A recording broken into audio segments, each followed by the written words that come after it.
So I guess you're one of those who got confused by the events that took place in Hotline Miami, huh? Well, I'm not surprised since you aren't the only one. I've decided to do this short video to explain as much as I can. There are two important things that you have to know before we begin. Number 1. During the course of both games, all strings are pulled by a paramilitaristic organization called 50 Blessings that was found by one of the colonels soon after the conflict with Russia ended. A second important thing is the simple fact that both Jacket and Bird were buddies because they were in the same unit during the war and both were sole survivors of the power plant mission while two other members of their team died in an explosion. Let's leave the past behind and move forward to the events just before the first game. First one to join the ranks of the organization was Richter, and day after that, Jacket has joined them as well. Richter was forced to do so after his car got burned for not accepting their requests. Jacket was possibly recruited during the Hawaiian conflict, but there is other better reason to join them. Revenge. His friend from the unit dies soon after the war in nuclear bomb explosion in San Francisco. Losing his friend, his savior, left Jacket traumatized and with remorse, and that's why he decided to join ranks of the organization, to avenge him. 50 Blessings didn't stop with only two agents. They've recruited third one, Jake, who may look like Daniels, a former member of Ghost Wolves, who died in power plant explosion, and in fact, Jake is a totally different person. He's also the first one to die by either a Russian mob or by the organization. That depends solely on the player in Hotline Miami too. But since Jacket has found his body and mask in one of his missions, I guess for the sake of this explanation we should assume he got offed by gangsters. Soon after that, Biker appears and makes his first contact with Jacket, who almost kills him, leaving him terribly scarred. If you collect all the puzzle pieces, you get to visit the heart of the 50 Blessings operation and have an option to kill both janitors, but for the sake of this story, let's assume they are alive.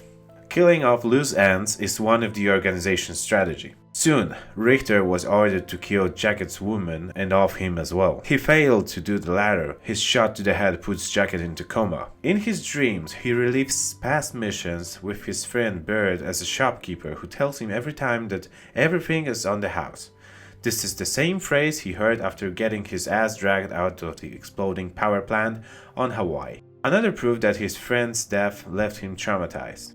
After he wakes up, he leaves the hospital before police can question him. In his search for Richter, he attacks a police precinct, killing all the officers inside.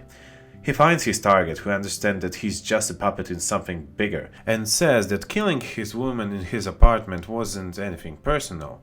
Besides finding him, he also finds a police file claiming that all the calls came from a Russian nightclub called Golden Truck Stop. He goes in there only to find a person who appears to be an owner, but instead he's just another pawn in mob's hands. He leads Jacket to Mafia's headquarters. He goes in there and kills everyone inside, including Mafia head.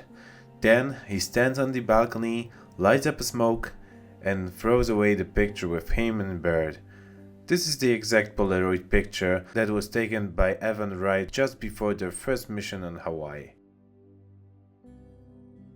A year after these events, Richter ends up in prison and gets a very special visit from the janitors. They were carrying some sort of luggage, perhaps aware of events that are going to take place since their whole plan was set in motion.